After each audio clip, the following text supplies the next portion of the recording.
রাষ্ট্রের সর্বোচ্চ ক্ষমতায় বা রাজনীতির জায়গায়, দেশ পরিচালনায় সেগুলিতে আপনি আসলে আসতে চেয়েছিলেন কিনা, চান কিনা? যদি চাইতাম খালেদ, যদি চাইতাম, তখন যখন মিলিটারি আমার বাসায় এসে বসে রইল সারা রাত আমাকে রাজি করানোর জন্য, আমি তো লুফে নিতাম। রাজি করানোর জন্য বসে থাকতে হবে কেন? আমি যদি ক্ষমতায় চাইতাম, বলে যে আর চলেন চলেন, কি করতে, কি কোন জামাটা পড়তে হবে দেখিয়ে দেন, এখনই যাচ্ছি। আমি তো সেটা করিনি। তাদের সঙ্গে তর্ক করেছি, সারা রাত ধরে তর্ক করেছে যে না ভাই, আমাকে দিয়েন না, আমি এই কাজের উপযুক্ত না, আপনারা অন্য লক্ষ্য যান। তারা আমার উপরে মন ঠিক করে ফেলেছে আমাকে নিতে হবে। আমি বারে বারে বলতেছি তাদেরকে, তারা নিরাশ হয়ে ফিরে গেল, বললো যে সকালবেলায় আবার আসবো, সকালবেলায় আসলে তখন আপনি আমাদেরকে বলেন যে রাজি আছেন। আমি বললাম না, সকালবেলা আসলে একই কথা পাবেন, কারণ আমি তো এটা এমন কিছু না যে মনের মধ্যে সন্দেহ রেখে, দ্বন্দ্ব রেখে আপনাদেরকে বলছি, অত্যন্ত পরিষ্কার ভাবে আপনাদের কাছে বলছি। ঠিক আছে, তা না হলে তো আমি সঙ্গে সঙ্গেই রাজি হয়ে যেতাম। কে ছাড়ে যাও আপনাকে? দেশের পুরো সরকারের প্রধান হবার জন্য আহ্বান জানাচ্ছে বাংলাদেশে এরকম কয়জন মানুষ আছে বলবো যে না, আমি এই দায়িত্ব গ্রহণ করব না? প্রধানমন্ত্রী শেখ হাসিনা স্পষ্টতই আপনাকে অপছন্দ করেন, অনেক কিছুর জন্য আপনাকে দায়ী করেন, পদ্মা সেতু এবং এই সেই। এর কারণ কি বলে আপনি মনে করেন? আপনাকে কি তিনি তার প্রতিদ্বন্দ্বী মনে করেন, নাকি সত্যি তার কাছে এমন কোনো তথ্য রয়েছে যে আপনার বিশাল কোনো রাজনৈতিক অভিলাষ রয়েছে?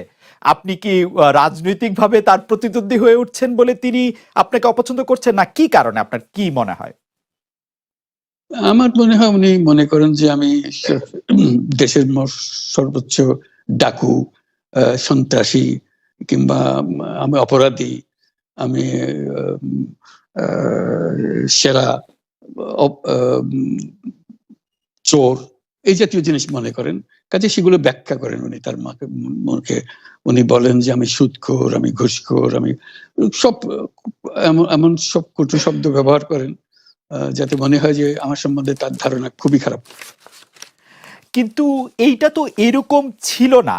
আমরা দেখেছি যে 96 থেকে 2001 সাল পর্যন্ত নানাভাবে এই সরকারি বা আওয়ামী লীগ সরকারি আপনার সাথে, বা আপনি আওয়ামী লীগ সরকারের সাথে একসাথে কাজ করতে কোনো সমস্যা হয়নি। আপনি এইটার জায়গাটাকে একটু, ব্যাকগ্রাউন্ডটাকে আমাদের একটু বলা যাবে যে আপনার কাছে কি মনে হয়, কেন এই শত্রুতার বা কেন এই অপছন্দের বিষয়টা একটু সৃষ্টি হলো বা তৈরি হলো? যেই হোক, এটা আমার তরফ থেকে হয়নি। আমি তাকে যথাযথ শ্রদ্ধা করে নিয়ে গেছিলাম আমাদের মাইক্রোক্রেডিট সামিটে ওয়াশিংটন ডিসিতে। আমাদের প্রধান অতিথি করে নিয়ে গেছি, সবাই সম্মান করেছে। কারণ এই মাইক্রোক্রেডিটটা তখন পৃথিবীর সামনে আসছে, বড় আকারে আসছে, এবং এটা বাংলাদেশের অবদান হিসেবে সবাই স্বীকৃতি দিচ্ছে। ওয়াশিংটনে দুনিয়ার সেরা যারা সবাই উপস্থিত ছিলেন, তার মধ্যে আমরা ওনাকে নিয়ে গেছিলাম এই জন্য যে বাংলাদেশের পক্ষ থেকে এই গৌরবটা যেন তিনি আমাদের পক্ষ হয়ে গ্রহণ করেন। উনিও রাজি হয়েছেন, উনিও গেছেন, করেছেন। কাজে এটা স্বাভাবিকভাবে এই সম্পর্ক থেকে যাওয়ার কথা ছিল, কিন্তু কি কারণে এটা ঘাটতি হতে আরম্ভ করলো বুঝতে পারলাম না। কিছুদিন পর থেকেই ওনার আচরণ এবং তার শব্দ পরিবর্তন হতে আরম্ভ করলো। এমন পরিবর্তন হলো, এখন আমাকে চোট বদমাইশ ছাড়া আর কোনো বিষয়ে উনি মনে করেন বলে মনে হয় না আমার কাছে। আসলে এটা নিয়ে কথা বলাটা একটু বিব্রতকরই, কিন্তু কেউ কেউ এটা বলে থাকেন যে বিশেষ করে যে 2007 সালে যে 111 সরকার আমরা যাকে বলি, তাদের যে বিরাজনীতিকরণের একটি চেষ্টা, সেই চেষ্টার মধ্যে আপনার অংশগ্রহণ আছে কিনা। যদিও বারবার বলা হয় যে আপনি আসলে সেই ক্ষমতাটা দখল করতে চেয়েছিলেন, অথচ আমরা উল্টা শুনেছি, আপনার মুখেও শুনেছি, যারা ওই সময় কুশলভ ছিলেন তাদের মুখেও শুনেছি যে আপনাকে আসলে অফার করা হলো, আপনি সেটি ফিরিয়ে দিয়েছিলেন। কিন্তু কেউ কেউ আবার বলে থাকেন আপনি একটা লম্বা সময়ের জন্য চেয়েছিলেন। এইটি কি একটা কোনো কারণ হতে পারে? এই ব্যাপারটি কি আমাদের দর্শকদের জন্য মানে বা ইয়েদের জন্য একটু আপনি পরিষ্কার করবেন যে আপনি আসলে রাষ্ট্রের সর্বোচ্চ ক্ষমতায় বা রাজনীতির জায়গায়, দেশ পরিচালনায় সেগুলিতে আপনি আসলে আসতে চেয়েছিলেন কিনা, চান কিনা, বা ওই জায়গা থেকে? যদি চাইতাম খালেদ, যদি চাইতাম, তখন যখন মিলিটারি আমার বাসায় এসে বসে রইল সারা রাত আমাকে রাজি করানোর জন্য, আমি তো লুফে নিতাম। রাজি করানোর জন্য বসে থাকতে হবে কেন? আমি যদি ক্ষমতায় চাইতাম, বলে যে আর চলেন চলেন, কি করতে, কি কোন জামাটা পড়তে হবে দেখিয়ে দেন, এখনই যাচ্ছি। আমি তো সেটা করিনি। তাদের সঙ্গে তর্ক করেছি, সারা রাত ধরে তর্ক করেছে যে না ভাই, আমাকে দিয়েন না, আমি এই কাজের উপযুক্ত না, আপনারা অন্য লক্ষ্য যান। তারা আমার উপরে মন ঠিক করে ফেলেছে আমাকে নিতে হবে। আমি বারে বারে বলতেছি তাদেরকে। তো তারা নিরাশ হয়ে ফিরে গেল, বললো যে সকালবেলা আবার আসবো, সকালবেলায় আসলে তখন আপনি আমাদেরকে বলেন যে রাজি আছেন। আমি বললাম যে না, সকালবেলা আসলে একই কথা পাবেন, কারণ আমি তো এটা এমন কিছু না যে মনের মধ্যে সন্দেহ রেখে দ্বন্দ্ব রেখে আপনাদেরকে বলছি, অত্যন্ত পরিষ্কার ভাবে আপনাদের কাছে বলছি। ঠিক আছে, তা না হলে তো আমি সঙ্গে সঙ্গেই রাজি হয়ে যেতাম। কে ছাড়ে যাও আপনাকে দেশের পুরো সরকারের প্রধান হবার জন্য আহ্বান জানাচ্ছে, বাংলাদেশে এরকম কয়জন মানুষ আছে বলবো যে না আমি এই দায়িত্ব গ্রহণ করব না। আমি তো করলাম সেটা, এখন আমার নামে বলা হচ্ছে 10 বছর চেয়ে। আমি বছর নিয়ে প্রশ্নই উঠে না। প্রশ্ন হচ্ছে আগামীকাল সকালবেলা আপনি শপথ গ্রহণ করবেন, এই কথা। আমি বললাম যে না, করবো না। তারপরে এরপরে তো কয় বছর কয় কাণ্ড। আমি 10 বছর দিয়ে কি করবোটা কি? আমি 10 বছর দিয়ে, আমি তো বলছি আমি এই কাজের জন্য নই। দেশে আমার দেশ পরিচালনা করা আমার দায়িত্ব না, আমার কাজ না। আমি জানি না এটা কিভাবে করতে হয়, আমি যেটা জানি সেটা করি। Make sense. আপনার মেয়ে মনিকা ইউনুস সম্প্রতি একটি সাক্ষাৎকার দিয়েছেন সিএনএন এ।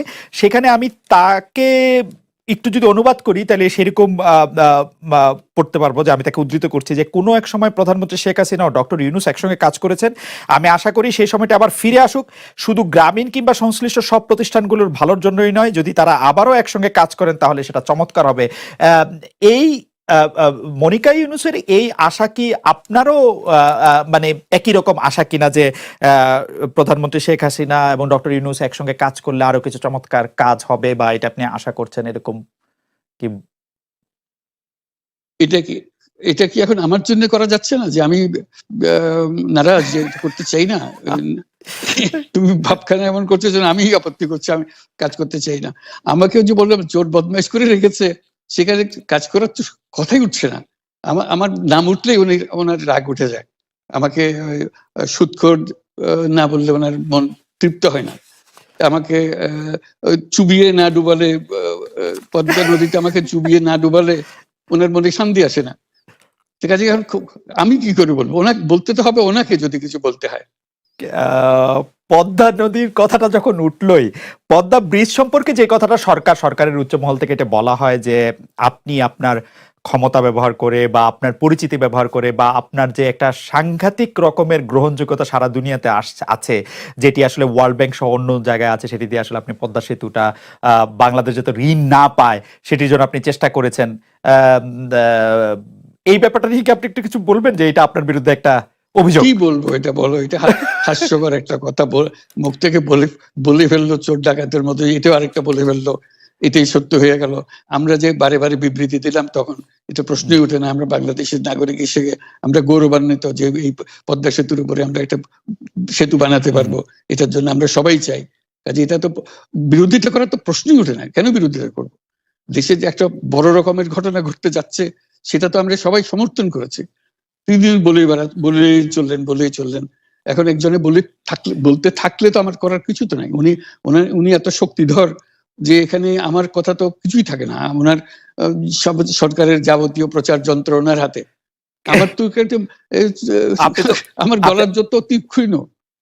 আপনি তো কথা বলেন না, বললে তো নিশ্চয়ই আপনার সাথে